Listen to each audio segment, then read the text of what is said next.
So we can smoke a little something, you can drink if you like. Welcome back to the Jeff Fox Show right here on the Two Live Stews radio network, man. A fun Monday here on the show.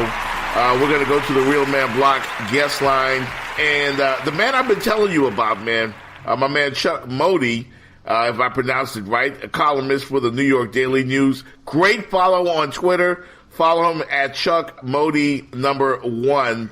And Chuck, welcome to the Jeff Fox Show, man. How you doing? I'm doing great. Thanks for having me. I really appreciate it. Yes, sir. Yes, sir. And of course, you wrote the column, man, that a lot of myself and a lot of my colleagues are talking about.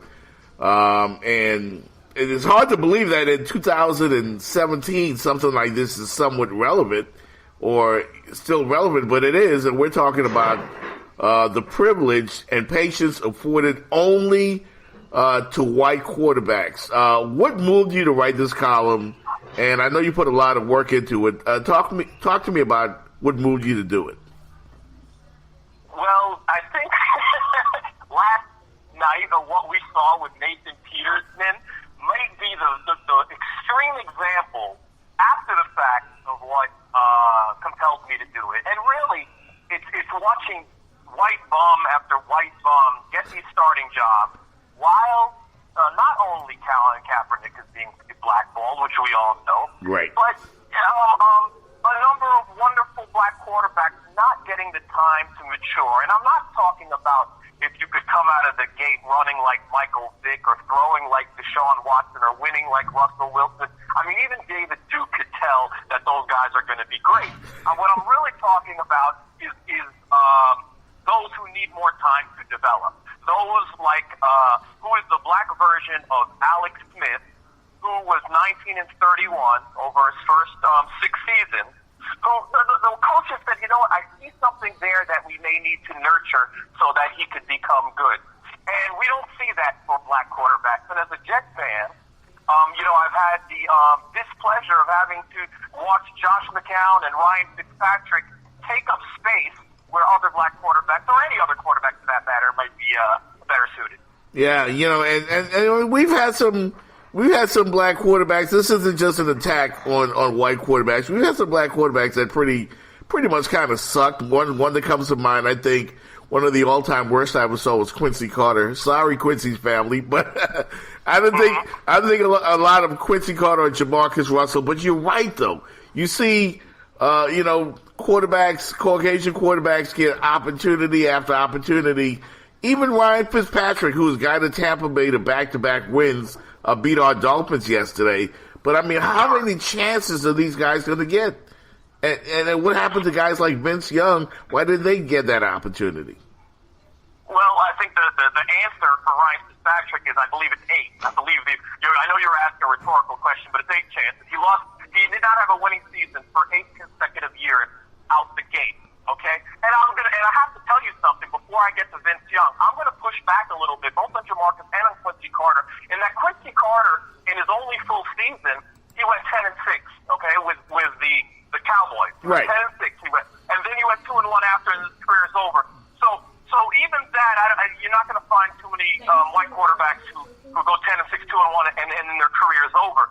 And then when you talk about someone like Vince Young, previously I had said Alex Smith went 31-9 in his 30. Alex Smith went 19 and 31 in his first 6 seasons, over 50 games.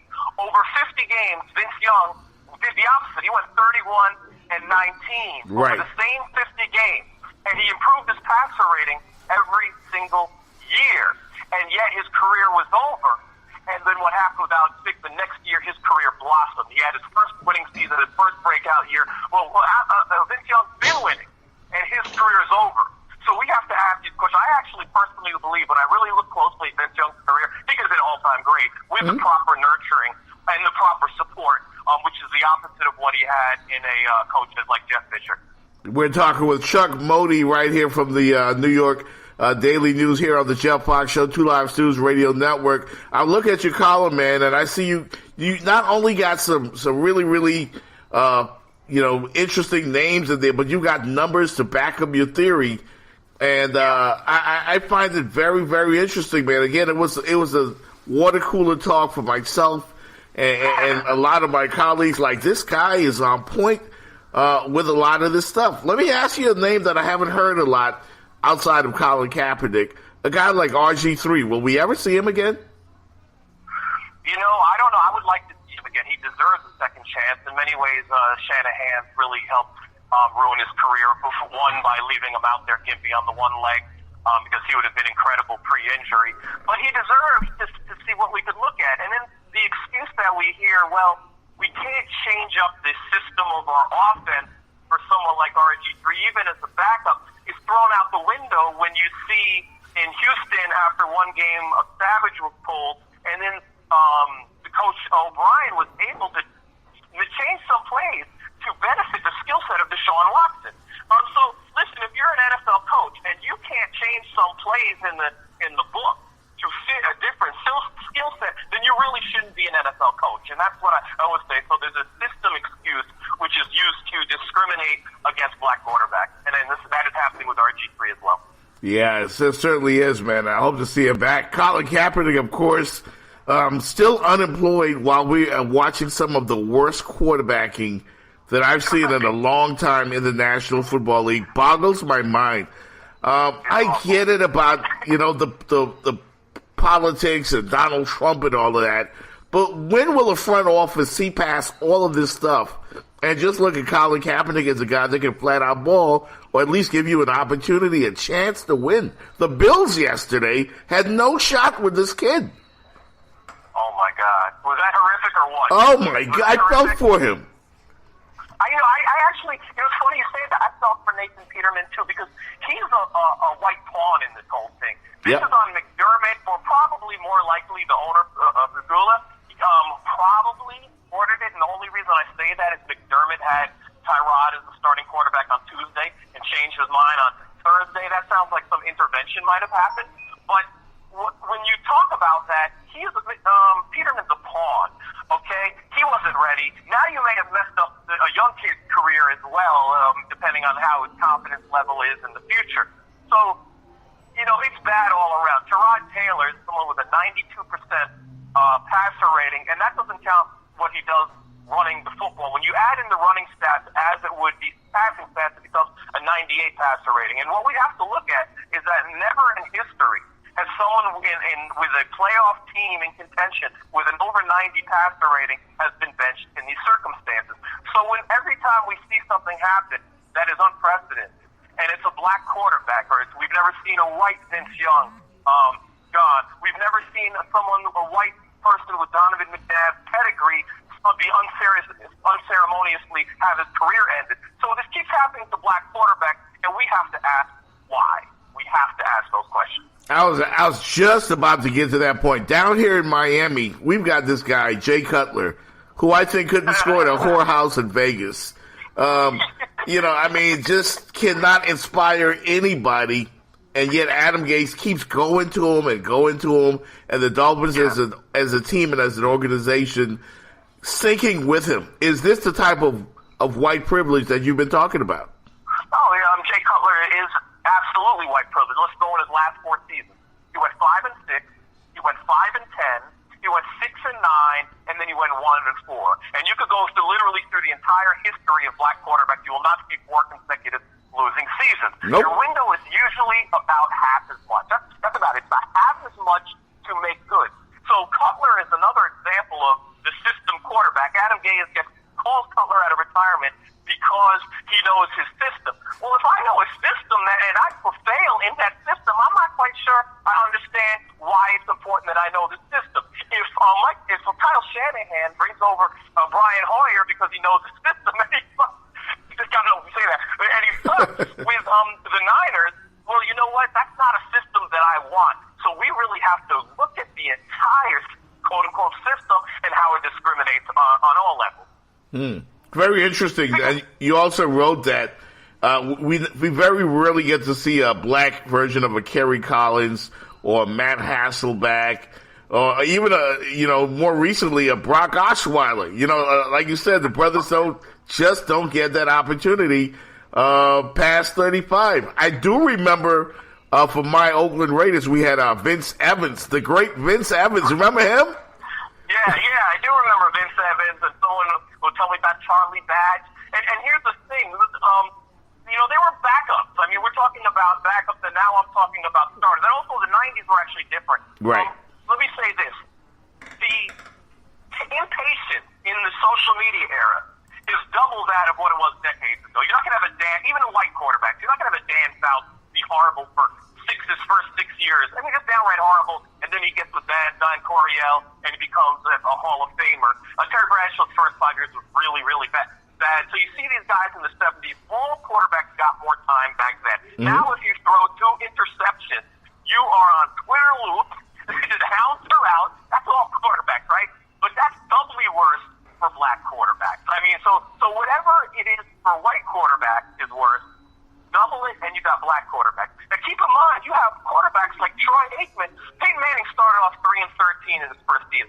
Troy Aikman started 3-15 over his first 2 seasons. Steve Young started 3-16 over his first 2 seasons. So we have a rich history of Hall of Famers who started off very poorly and needed time.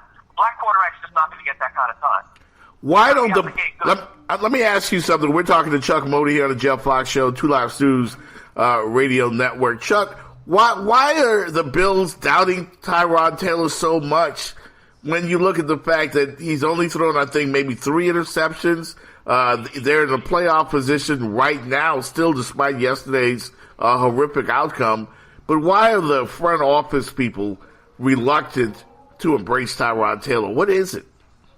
I can see 3 things. One, there's a double standard of racial bias. We spoke about it. So let me just get that out of the way for a second. So the criticism I keep hearing, I've been arguing with Bills fans for the last few days, and they say he's not a franchise QB, right? And when you tell me that, I already know you're applying a double standard because 25 of the quarterbacks in the league aren't quote-unquote franchise QBs. Exactly. If you're not in the top 7 or 8, guess what? Most of the fans don't like your QB, and they think the bum on the bench is automatically better. That's just like NFL fans, period.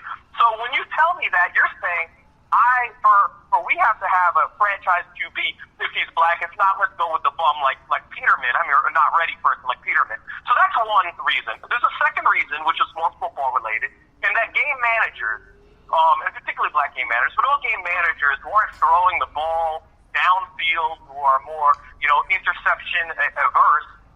There's a prejudice against them as well, and they're not given credit for what they do. Particularly running quarterbacks are not given credit because they cite passer ratings. Well, are you counting all the times that Tyrod Taylor got that first down with his legs?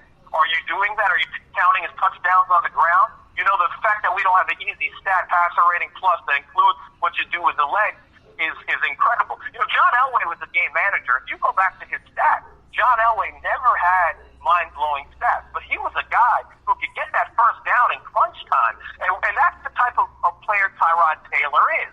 So you could appreciate his lowest interception ratio in history, or you could complain that he's not throwing bombs when you don't have the receivers and support to give him. They traded Sammy Watkins, and what we see over and over when players don't have the receivers, particularly black players, we don't get that type of analysis. So Eli Manning, when he goes 1-9, we say the offensive line, we say Odell and Brandon Marshall got hurt. But are we hearing that same analysis that Colin Kaepernick had Jeremy Curley as his number 1 receiver last year? Are we hearing that same analysis that Jordan Matthews, who's injured, is number 1 receiver for Tyrod Taylor? I mean, do we get that type of, let's really dig into the data type of a thing? So that's a bias. And then the third bias I will simply say is that a lot of white fans and owners don't believe a black quarterback who is not a superstar is marketable for their team. So if you're not going to be great, and you might be good or above average, it's better for their bottom line for that person to be white.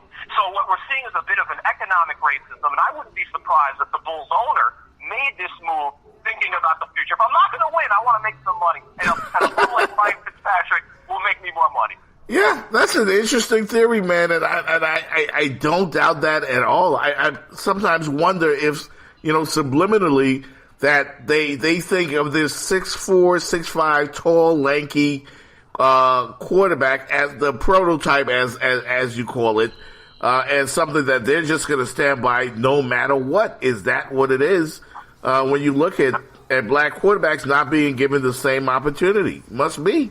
It's all part of it. I mean, it's part of it. If you read the Brock Osweiler Sports Illustrated cover article after he won his first two games, they'll talk about like his good looks and things like that, and he could be marketable. I have to believe when Houston signed him, they were in part dreaming about this marketable good guy. And let me give you another example. If you go through the Sports Illustrated covers in history and you start looking at which sold the most, Brett Favre sold off the charts. But if Brett Favre was on the cover of Sports Illustrated, he hit a nerve. He wasn't just a great quarterback, but he looked the part, right? The gritty part. And he hit a nerve, and those sales went off the chart. And I think a lot of teams are really looking for that next Brett Favre who will connect with middle white America. And, that's what they're in search of. Wow. Great stuff. Great insight from my man Chuck Modi. Follow him on Twitter again, folks, at Chuck Modi, the number 1 on Twitter, from the New York Daily News. Some great stuff. Hey, one more thing, Chuck. I love the tweet about Donald Trump and Marshawn Lynch and Trump's dangerous racist black athlete game that he just seems to keep playing over and over again. Could you elaborate on that a little bit? I mean, it goes back to Jack Johnson of playing on black athletes. So he's hitting his base, his white racist base, with these black athletes, whether it's Marshawn or it's Kaepernick or it's LeVar Ball. So, you have to question, you haven't said nothing about Roy Moore and his pedophilia. And then even when a pop cultural icon who is white like Eminem calls you out as much as anyone calls you out, you're silent. So I have to question that this is not random how you're selecting black athletes. You know it plays to your base, and you're trying to take the news to where you want it to be. And unfortunately, it actually works for his base. Wow. It's racist.